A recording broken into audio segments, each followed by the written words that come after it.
I just finished watching the Today Show, and I thought that Meredith Vieira and the Today Show really gave me a very fair interview. It very much states my opinion on things.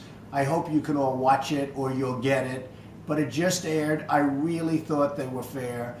Our country is in trouble. I explained that our country is in trouble, and I a little bit explained how to get out of that trouble. Frankly, we can get out. We can be great again. But the fairness of the interview was actually somewhat unusual.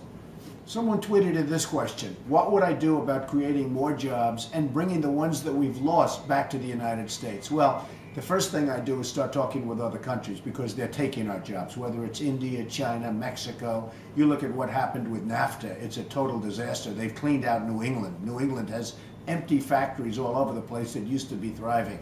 So I'd make a lot of changes. I would bring back jobs. We would have jobs all over the place. We would have so many jobs, they'd be coming out of our ear. They wouldn't be going to China. They wouldn't be going to India. They'd be right here in the United States.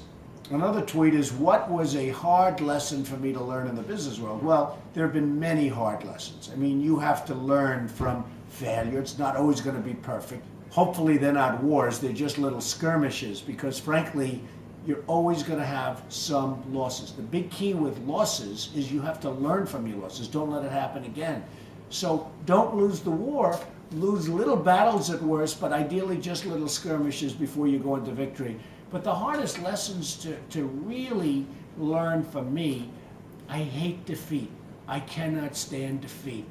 And every once in a while, if you do hundreds of things, you're going to have moments where things aren't going so well. You have to just keep going forward, forget about it, learn from it, go forward, and don't ever, ever stop.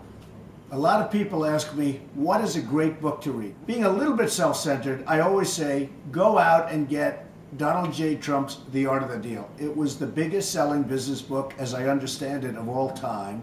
It sold millions of copies. It's been an amazing book, and people still read it. So I'd like you to go out, get The Art of the Deal. I wrote it.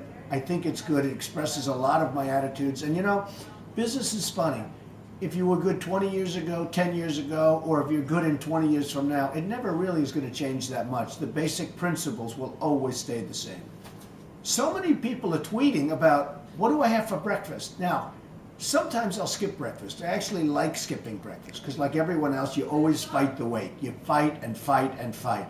So sometimes I'll skip breakfast, but usually when I have breakfast, I may be on that all-protein where you have bacon and eggs. I'm not sure that's a good diet, but for me it works a little bit. But I really love cereal. I would love to have cereal. The other thing I love just about more than anything are waffles when they're done properly with butter and syrup. There is nothing better than properly done waffles with butter and syrup all over them. A few people, but not too many in this case, wrote that they were concerned about my statement that I'd take the Iraqi oil. The fact is, Iran is going to take over Iraq as soon as we leave. Sure as you're sitting there, Iran will take over Iraq. And when they take over Iraq, they're taking over the second largest oil fields in the world. And we will have made it easy for them to take over because we've denuded the Iraqi armies. We've just denuded their military so they can't defend themselves. Plus, even worse, Iran is getting along very well with the people that are running Iraq, so there might not even be a shot fired. My attitude is this: we've lost trillions of dollars, 1.5 trillion to be exact.